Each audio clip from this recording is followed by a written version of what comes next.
ETF index mutual funds నేర్చుకుని stock మార్కెట్లో రాణించాలనుకుంటున్నారా? వెంటనే ఈ నెంబర్కి కాల్ చేయండి.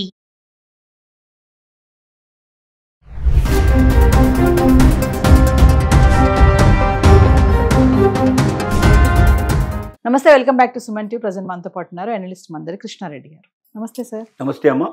సార్, మనం ఒకప్పుడు పెద్ద పెద్ద బ్యానర్స్ చూసాం, పులిరాజాకి ఎయిడ్స్ వస్తుందా అనేసి. ఎక్కడ పడితే అక్కడ పెద్ద పెద్ద హోల్డింగ్స్ పెట్టి సాఫ్ట్వేర్ కంపెనీస్ దగ్గరే కానీ మెయిన్ సెంటర్స్లో కానీ హోల్డింగ్స్ చూసాము. బాగా హల్చల్ అయ్యాయి అప్పుడు ఆ హోల్డింగ్స్. మళ్ళీ ఇప్పుడు వాటి గురించి ఎందుకు మాట్లాడుకుంటున్నామంటే, ఐటీ ఇండస్ట్రీలో సాఫ్ట్వేర్ రంగంలో ఇప్పుడు హెచ్ఐవి ఎయిడ్స్ అనేది బాగా ట్రెండీ నడుస్తుంది, బాగా వ్యాపిస్తుంది అని చెప్పేసి నాకో సంస్థ తెలియజేసింది. అంటే ఒక్కసారి మనం దాని గురించి వివరాల్లోకి వెళ్తే, ఎందుకు ఐటీ ఇండస్ట్రీలో ఎయిడ్స్ అనేది ప్రబలుతుంది అంటే, కొంతకాలం ఎయిడ్స్ అనేది భారతదేశాన్ని గజగజలాడించింది. భారతదేశం కాదు, ప్రపంచ దేశాలన్నింటినీ గజగజలాడించింది. మందు లేని ప్రాణాంతకమైన జబ్బు ఎయిడ్స్ అని పెద్ద పెద్ద హోర్డింగ్స్ అన్ని పెట్టారు. దానికి మందు కూడా లేదు ఆ టైం లోపల. దానికి ప్రివెన్షన్ కాస్త అవకాశాలు ఉన్నాయి, కానీ ఒకసారి అది వచ్చిన తర్వాత జీవితాంతం దానికి బలి కావాల్సిన పరిస్థితి ఏర్పడుతుంది. వాళ్లే కాదు, వాళ్ళకు పుట్టబోయే బిడ్డలు కూడా ఆ రకంగా సఫర్ కావాల్సిన పరిస్థితి ఏర్పడుతుంది. అనేది చాలా పెద్దది. భయపడిపోయారు, వణికిపోయారు. అంతకుముందు వ్యభిచారం చేస్తున్న వాళ్ళు కూడా చాలా జాగ్రత్తలు తీసుకోవాల్సిన పరిస్థితి ఏర్పడింది. చాలా మంది వ్యభిచారం మానేశారు. అంటే వృత్తిలోకి వెళ్లకుండా చాలా మంది వృత్తి చేసేవాళ్ళు మానేశారు. దాన్ని ఉపయోగించుకునే పురుషులు కూడా ఎవరుతున్నారో వాళ్ళు కూడా తగ్గిపోయారు. అలాంటి దానికన్నా ఎక్కువగా బంధుత్వానికి, బాంధవ్యానికి ఎక్కువ విలువిచ్చి మ్యారేజెస్ కూడా ఎక్కువ చేసుకోవడానికి సిద్ధపడి లేట్ మ్యారేజ్ కాకుండా జాగ్రత్త పడే వాళ్ళు కూడా చాలా మంది ఉన్నారు. కానీ మెల్లమెల్లగా అసలు ఎయిడ్స్ అంటే భయం పోయింది. ఎక్కడ లేదు ఎయిడ్స్, మొత్తం రూపుమారిపోయింది. బయట ఎక్కడ కనబడటం లేదు, హోర్డింగ్స్ లేవు, అడ్వర్టైజ్మెంట్స్ లేవు, ఇంకా స్వేచ్ఛ వచ్చేసింది. ఇప్పుడు ఆ ఎయిడ్సే లేదు అనేటువంటి ఒక భావనకి చాలా మంది వచ్చేసింది. దీంట్లో రెండు రకాలైన వాళ్ళు మాత్రం ఇప్పుడు దీంట్లో మనకు కనబడుతున్నారు. ఒకటి ఐటీ రంగంలో పనిచేసేటువంటి టెక్ కంపెనీస్లో పనిచేసేటువంటి ఎక్కువ మంది ఎంప్లాయీస్. రెండోది ఏమిటంటే కూలీ లేబర్ ఎవరుతున్నారో వాళ్ళు. ఈ ఇద్దరు ఎఫెక్ట్ అవుతున్నారు. మొదటగా మనం చూడాల్సింది హెచ్ఐవి ఎయిడ్స్ అని రెండు ఉన్నాయి. హెచ్ఐవి వేరు, ఎయిడ్స్ వేరు. చాలా మంది ఎయిడ్స్ హెచ్ఐవి ఎయిడ్స్ అనుకుంటారు. కాదు, హెచ్ఐవి అనేది మొట్టమొదటి మన శరీరంలో ప్రవేశించే ఒక వైరస్. ఇది ఏం చేస్తుందంటే మన శరీరంలో రోగ నిరోధక శక్తిని తగ్గిస్తుంది. అంటే శరీరంలో రోగాలు వచ్చినప్పుడు మన తెల్ల రక్త కణాల లోపల పోరాటం చేసేటువంటి సైనికులు లాంటి కణాలు ఉంటాయి. దాంట్లో ఆ రోగంతో పోరాడతాయి, రోగం రాకుండా అడ్డుపడతాయి, జాగ్రత్త తీసుకోవడానికి అవకాశం. అలాంటప్పుడు వీలైనంత వరకు ఎక్కువ రోగాల్ని చంపేస్తుంది, రానియకుండా పూర్తిగా ప్రివెన్షన్ తీసుకుంటుంది. దాన్ని రోగ నిరోధక శక్తి అంటారు.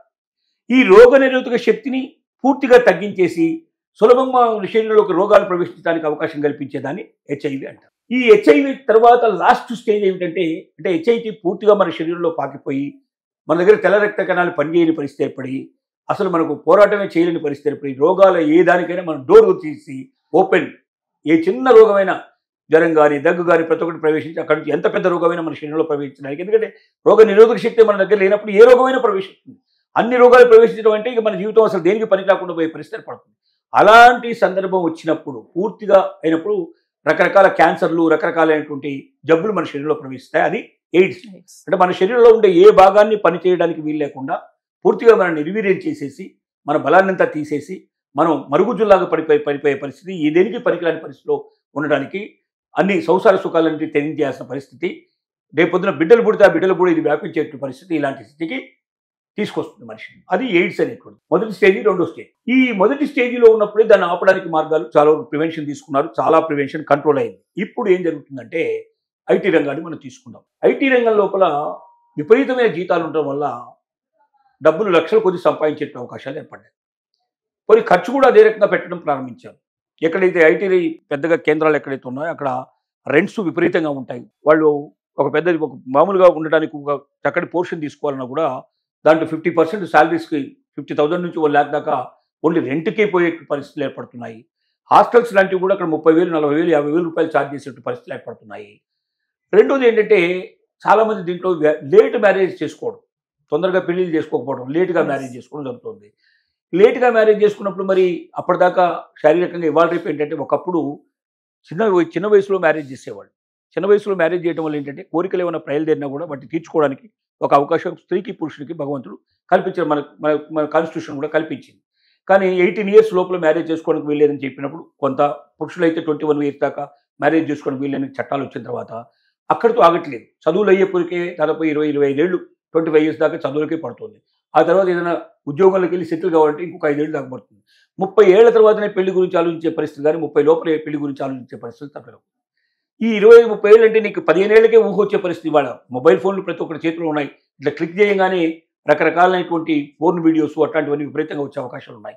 ఈ వీడియోస్ అన్ని చూసిన తర్వాత చూస్తూ ఉండే సినిమాలు కానీ టీవీలు కానీ ఇప్పుడు అన్నీ బయలుదేరినాయి. టీవీ ఛానల్స్లో కూడా ముద్దులు పెట్టుకోవడం చాలా కామన్ అయ్యే పరిస్థితి ఏర్పడింది. అంటే దాన్ని కంట్రోల్ చేయడం చాలా కష్టం. ఇవాళ 7 ఏళ్ల పిల్లాడు 10 ఏళ్ల పిల్లలు కూడా దీని గురించి తెలిసిపోయే పరిస్థితి ఏర్పడినప్పుడు చిన్న వయసు నుంచే ఈ రకమైనటువంటి వారికి సుఖాల మీద ఆలోచన ఒక రకంగా రావడం వల్ల తొందరగా అవి మనసులో ప్రవేశిస్తుంది. తొందరగా ప్రవేశించిన వాటిని లేటుగా తీర్చుకోవడానికి ప్రయత్నంలో మధ్యలో గ్యాప్ దాదాపు 10-15 ఏళ్ళు గ్యాప్ ఉంటుంది.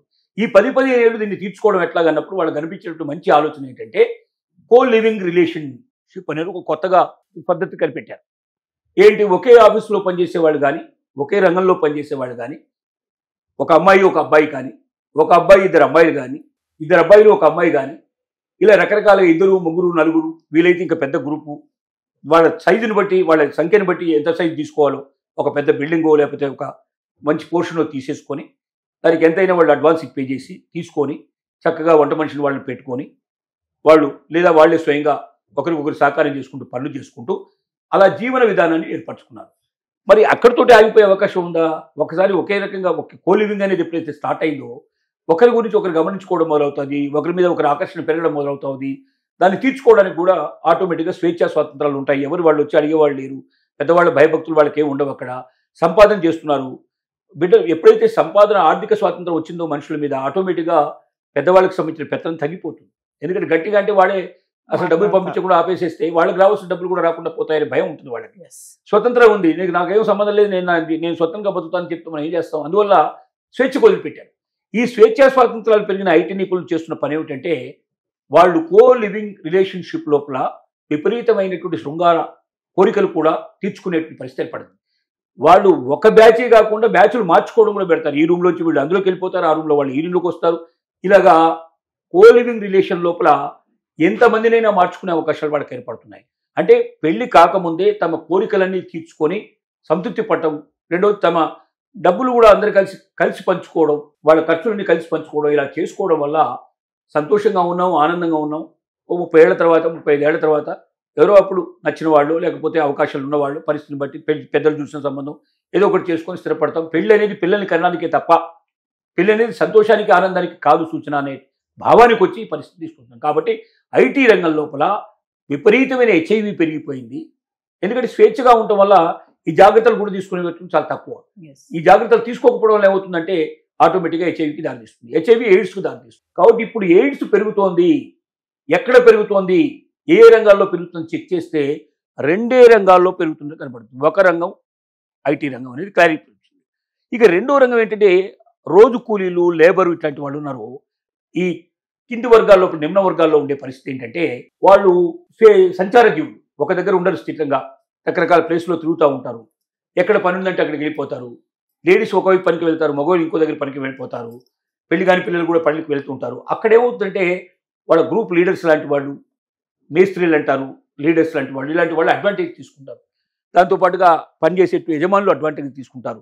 తర్వాత పక్కన వాళ్ళతో పాటు పనిచేసే మిగతా వాళ్ళు కూడా అడ్వాంటేజ్ తీసుకుంటారు. అక్కడ పెద్దగా ఇట్లాంటి వాడికి పెద్ద పట్టింపులు ఉండవు. మ్యారేజెస్ కూడా అట్లాగే జరిగిపోతుంటాయి. పెళ్ళైన వాళ్ళని కూడా ఒక్కోసారి లోపరుచుకునే ప్రయత్నం, అంటే వాళ్ళకి శీల సంపద లేదని నేను చెప్పలేము, కానీ వాళ్ళకున్న ఆర్థిక బలహీనతలను దృష్టిలో పెట్టుకొని వాళ్ళని వంచడం, వాళ్ళని ఏదో రకంగా లొంగ తీసుకోవడానికి ప్రయత్నం చేసే శక్తులు ఎక్కువ ఉంటాయి. వీటిలోంచి కూడా బయటపడి కొంతమంది తన జీవితాన్ని స్వేచ్ఛగా స్వతంత్రంగా గడిపేవాళ్ళు చాలామంది ఉన్నారు. కానీ కొద్దిమంది మాత్రం ఇట్లాంటి వాటిల్లో బలే అవకాశాలు ఉన్నాయి. అలా బలవటం వల్ల అక్కడ కూడా ఎయిడ్స్ అనేవి ఎక్కువ వస్తున్నాయి. రెండోది వాళ్ళకి అసలు ఎలా ప్రివెంట్ చేయాలో కూడా పెద్దగా తెలియదు. వాళ్ళు చదువు సంఖ్యలు ఎక్కువ లేవు కాబట్టి ప్రివెంట్ చేయడం కూడా తెలియదు. ఈ ప్రివెన్షన్ తెలియకపోవడం కూడా చాలా బలైపోయి హెచ్ఐవికి ఎయిడ్స్కు దారితీస్తున్నది. ఆ రకంగా ఈ 2 రంగాల్లో ఎక్కువ కనబడుతుంది. దీన్ని వెంటనే మనం జాగ్రత్త తీసుకోకపోతే దీని ప్రభావం మొత్తం సమాజం మీద పడే అవకాశం ఉంది. మళ్ళీ భారతదేశంలో పులి రాజ్యాలకు సంబంధించినటువంటి హోల్డింగ్ పెట్టాల్సిన పరిస్థితి ఏర్పడుతుంది. ఇంటింటికి వెళ్ళి ప్రచారం చేయాల్సిన పరిస్థితి ఏర్పడుతుంది. సమాజాన్ని మళ్ళీ అలర్ట్ చేయాల్సిన పరిస్థితి ఏర్పడుతుంది. కాబట్టి ఇప్పటికైనా ఐటీ రంగం మేల్కొలాలి. అలాగే లేబర్ సెక్షన్స్ లోపల వాళ్ళకి దీని గురించి పూర్తి అవగాహన కలిగేట్టుగా ప్రభుత్వం ప్రయత్నం చేయాలి. వీళ్ళకి సపరేట్ క్లాసులు తీసుకోవాలి, వాళ్ళని సంసిద్ధులు చేయాలి, వాటి నుంచి దూరం చేయడానికి ప్రయత్నం చేయాలి. అప్పుడే మనం ఎయిడ్స్ రహిత సమాజాన్ని నిర్మించుకునే అవకాశం మనకు ఉంది. Thank you.